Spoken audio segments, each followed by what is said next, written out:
मेरे ही मंत्रों को मुझ पर चलाने की कोशिश पॉटर। अब हाल फिलहाल में मैंने 2020 की पॉलिश मूवी 365 डीनी देखी, जो एक रोमांटिक एरोटिक ड्रामा मूवी है। तो मैं इसके बारे में बात क्यों करने जा रहा हूं, क्योंकि ये पिक्चर बहुत ही ज्यादा प्रॉब्लमैटिक थी। जिस तरह से इसमें प्यार, फैंटेसी, कंसेंट और वायलेंस को दिखाया गया है, कई सारे सवाल ये पिक्चर उठाती है। तो सबसे पहले इस पिक्चर को अच्छे समझने के लिए हम इसके बारे में थोड़ा सा छोटा सा रिकैप कर लेते हैं, ज्यादा अच्छे से जान जाएंगे। तो ये है Don Massimo Torricelli Sicilian mafia crime family का वारिस। पिक्चर जब शुरू होती है तो मसीमो अपने फादर के साथ एक ब्लैक मार्केट की डील कर रहा होता है। उसी के साथ उसे बीच में एक लड़की दिखती है, तो उसका ध्यान थोड़ा सा भटक जाता है। कोई एक एनोनिमस एनिमी माफिया गैंग मसीमो और उसके फादर को गोली मार देता है। उसका बाप तो वहीं मर जाता है, बट मसीमो नहीं। अब ठीक 5 साल समय बीतने के बाद अब मसीमो अपने फैमिली बिजनेस को कंप्लीटली संभालने लगा है, लेकिन साथ ही में अब भी उसे उस लड़की की याद आती रहती है जिसको उसने एक आखिरी बार बीच में देखा था और जिसकी वजह से उसका ध्यान भटकने के कारण और उसके बाप की जान चली गई। और इन्हीं सब बातों के बीच में वो बीच वाली लड़की की भी तो अपनी जिंदगी चल रही है। शुरू में तो वो एक स्ट्रॉन्ग इंडिपेंडेंट लड़की की तरह दिखाई जाती है, मार्टिन नाम के लड़के को डेट कर रही है जो उसे जितना चाहिए उतना अटेंशन नहीं दे रहा है। तो जब लॉरा बियल 29th बर्थडे अपना मना रही होती है, तो अपने वेकेशन के ही दौरान मसीमो को वो लड़की मिल जाती है जिसको लेकर वो सालों से परेशान था। और तभी वो एक डायलॉग बोलता है, Are you lost, baby girl? तो भाई माफिया होने के नाते मसीमो को ना सुनने की आदत नहीं है। मसीमो लॉरा को किडनैप कर लेता है और इस होप में कि वो उससे प्यार करने लगेगी। अब ये तो ऑब्वियस सी बात है, वो मना तो करेगी। तो वो उस पे हार्ड होने की बजाय वो उससे एक डील करता है कि आज से 365 दिन तक वो उसके साथ रहेगी, जब तक उसे उससे प्यार ना हो जाए। और अगर फिर भी नहीं होता है तो वो उसे जाने देगा। हालांकि मसीमो का ऑफर लॉरा पे फोर्सफुली थोपा गया था। I'm not a bag of potatoes that you can transfer without my permission. If that's your idea how falling in love with you looks like, you're fucking wrong. जिससे वो एक extent तक मना भी करती है, बट धीरे धीरे लॉरा माफिया की लैविश रिच लाइफस्टाइल में एडजस्ट होने लगती है और मसीमो भी अपना दांव जीतने के लिए वो सारे पैतरे खेलता है, यहां तक कि एक पति की तरह उसके साथ नहाता भी है। अब देखो, ये कहानी तो मैंने आपको बहुत ही छोटे वे में समझा दी, लेकिन इसके बाद और इसके अंदर जो चीजें चल रही हैं वो बहुत ही ज्यादा प्रॉब्लमैटिक है, जिसकी वजह से ये मूवी कॉन्ट्रोवर्शियल बन जाती है। और आगे लॉरा का मसीमो के प्यार में गिरने का सबसे बेस्ट और फिलोसॉफिकल साइंटिफिक आंसर है स्टॉकहोम सिंड्रोम। क्योंकि भाई जो भी कहो, मगर मसीमो ने लॉरा के साथ तो जबरदस्ती ही की थी ना। अब देखो, इसकी मीनिंग के बारे में मैं आपको अपनी पिछली वीडियो में समझा ही चुका हूं, मगर जो लोग नए हैं वो जान लो। तो स्टॉकहोम सिंड्रोम में एक साइकोलॉजिकल रिस्पॉन्स होता है जहां पे अब्यूज्ड विक्टिम्स अपने ही किडनैपर्स या अब्यूजर्स से एक साइकोलॉजिकल कनेक्शन बिल्ड करने लगते हैं। और यहाँ लॉरा की सिचुएशन और उसकी साइकोलॉजी परफेक्ट बैठती है। उसे धीरे धीरे मसीमो की रिच और लैविश लाइफस्टाइल की आदत होने लगती है। वो कोई बुरा दिखता भी नहीं है, बहुत हैंडसम होने के साथ साथ रिप्ड एथलेटिक बॉडी रखता है। और यही नहीं, वो sexy, beautiful, stylish, sophisticated, charming, looks, dominating, bed में भी अच्छा है और यहां तक कि उसे डांस भी आता है। और ठीक उसी की उल्टी जगह लॉरा का एक्स मार्टिन उस पर ज्यादा ध्यान नहीं देता, बॉडी भी फिट नहीं रखता, आधे बाल गायब हैं, अमीर भी नहीं है, कपड़े भी ढंग से नहीं पहनता, उस पर चीट करता है। और सबसे बड़ी बात, उसके साथ रहने के बावजूद भी लॉरा सेक्सुअली फ्रस्ट्रेटेड है। मगर यहाँ पे एक बात और आती है कि मूवी की शुरुआत में लॉरा एक इंडिपेंडेंट, स्ट्रॉन्ग और डोमिनेटिंग लड़की की तरह दिखाई गई है। अपने सही रहने पे वो अपनी जॉब के सुपीरियर से लड़ बढ़ती है। I haven't finished yet. बहुत ही ओपन विचारधारा की है, बट जब मसीमो से किडनैप कर लेता है तब वो एक डैमसेल इन डिस्ट्रेस वाले ट्रेट्स क्यों दिखाने लगती है? इतना तेज कैरेक्टराइजेशन में चेंज आना, वो भी बिना किसी मोटिव के। मगर हाँ भाई, ये भी बात यहां पे समझ में आती है कि मसीमो एक माफिया है।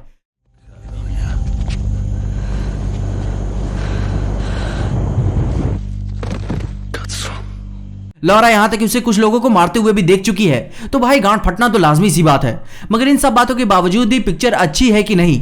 अब देखो, इस पिक्चर को एवं ही अच्छा या बुरा कह देना कोई गलत बात होगी, कोई एक वैलिड रीजन तो होना ही चाहिए। अब देखो, इस मूवी की असलियत को समझने के लिए हमें सबसे पहले यह समझना होगा कि इस मूवी को लेकर कॉन्ट्रोवर्सी क्या चल रही थी। तो सबसे पहले जब मसीमो लॉरा को ऑफर करता है और उसके बाद जो उसके एक्शंस होते हैं, काफी सारे सवाल उठाते हैं, क्योंकि उसने उसे किडनैप किया, बिना उसके परमिशन और कंसेंट के उसके साथ रहा और उसे छुआ। ये सारी बातें तो अटपटी लगती ही हैं। यहां तक कि मूवी के शुरू में मसीमो का बाप उसे मरने से पहले फन और प्लेजर को छोड़ने की बात कहता है। Il momento di non pensare più solo a divertimento e a piacere, ma prenderti le tue responsabilità. मगर यहां तो सब बातें उल्टी ही चल रही हैं। मगर फिर भी मैं यहां सारी गलती मसीमो को नहीं दूंगा। इस पाप की बराबरी की भागीदार लॉरा भी है। वो इतने बुरे शख्स में क्वालिटीज देखने लगती है। उसके सामने उसने किसी को मार दिया, वो एक मर्डरर है, मगर उसे मूवी में एज अ नोबल मर्डरर की तरह दिखाया गया है। तो क्या इससे वो अच्छा हो जाता है? बिल्कुल नहीं। मगर फिर भी वो उसमें कुछ अच्छा देखने लगती है। ऐसी बात नहीं है कि उसे भागने का मौका नहीं मिला, मगर ऑनेस्टली जितने भी भागने के उसने अटेम्प्ट्स किए हैं सबके सब चूतिए थे और वो सारे अटेम्प्ट्स बेकार तो निकलेंगे ही। उसके बाद मूवी एक ऐसा टर्न लेती है जहां पे एक खूबसूरत मोरल लड़की एक मॉन्स्टर जैसे शख्स का दिल सही करने की कोशिश कर रही है, उसके अंदर का एक अच्छा शख्स बाहर निकालने की कोशिश कर रही है। I just need to react quicker because I lose my vigilance when I'm around you. ठीक जैसे beauty and the beast movie की कहानी हुआ करती थी, क्योंकि अब वो भाग सकती है मगर वो भागना चाहती नहीं है क्योंकि उसे उससे प्यार होने लगा है।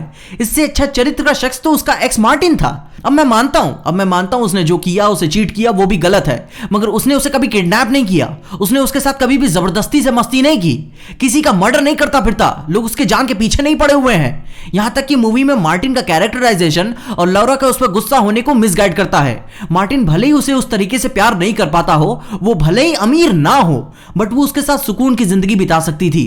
लौरा ने मार्टिन की जगह उस अब्यूसिव मर्डरर को चूज किया सिर्फ और सिर्फ इसलिए कि उसने चीट किया था, उसके सिवा किसी और को चूज कर ली थी, मगर एक माफिया को।